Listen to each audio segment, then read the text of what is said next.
السلام عليكم ورحمة الله وبركاته.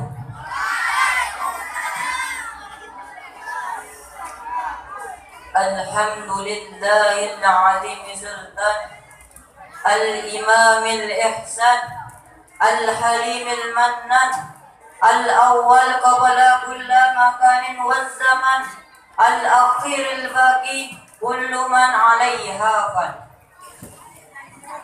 والصلاة والسلام على خير الأنام محمد صلى الله عليه وسلم وآله وأصحابه ومن تبعهم إلى يوم الميزان. أما بعد، في هذه المناسبة المباركة ندعوكم أن تشكروا الله عز وجل الذي فضلنا وأنعمنا نعما كثيرة حتى نستطيع أن ندي واجباتنا أو الأسبوعية كما قد جرت منذ زمن. وقبل كل شيء أوجه تحياتي وتعظيمي للمحترم رئيس الأمن مؤسسة التربية الإسلامية أحمد السعادة المكرم الفضيل أبو ياد لمقه بلا مع ولد وأبن دجت بدا، اللهم اغفر لهم. وأيضا إلى أيح ببند آشح مع آله وأبدي مع آله. نشكر شكرا جزيلا على رئيس الجلسة وعلى فرصة التي قد أعطانيها حتى يسمح لي على الإلقاء الخطبة المنبر يحدث عربية تحت الموضوع لماذا دعاؤنا لا مستجاب.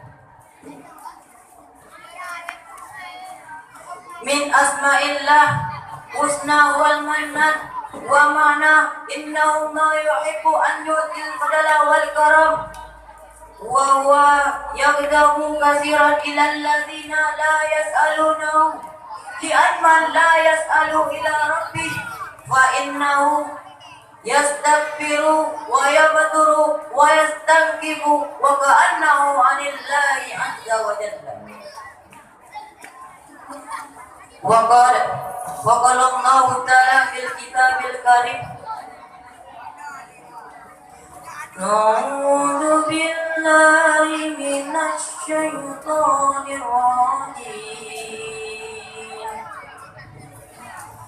بسم الله الرحمن الرحيم. وقال ربكم ادعوني أستجب لكم إن الذين يستكبرون عن عبادتي سيدخلون جهنم داخرين. والله وعد نفسه أن يستجيب الذين يدعونه ويسألونه. قال: وإذا سألك عبادي عني فإني قريب مجيب الدعوات أن إذا دعاني فليستجيبوا لي وليؤمنوا بي لعلهم يرشدون. من شدة حب الله إلى عباده والله يأمرهم أن يسألونه، والله يعطي عباده من خير تمن الجزاء منهم من خيرهم، والله يعطي من احتياج إليهم ولكنه يعطي عبده ليحبه ويعظمونه ويخدعونه ويخشعونه. أيها الإخوان، فاعلموا بأني آملي استجاب دعاء عبدي هو المؤولة أكل طيبة من الرزق وكونه حلال. إلى النبي الله موسى عليه الصلاة والسلام مر برجل قائم يدعو ويتضرع طويلا وهو ينظر إليه. قال موسى: يا ربي أما تستجيب لأمرك؟ فأوحى الله تعالى إليه: يا موسى لو ذلك الرجل يبكي حتى طلبت نفسه ورفع يديه حتى تبلغ عنان السمع ما استجيب له. فقال: يا رب العالمين لما ذلك؟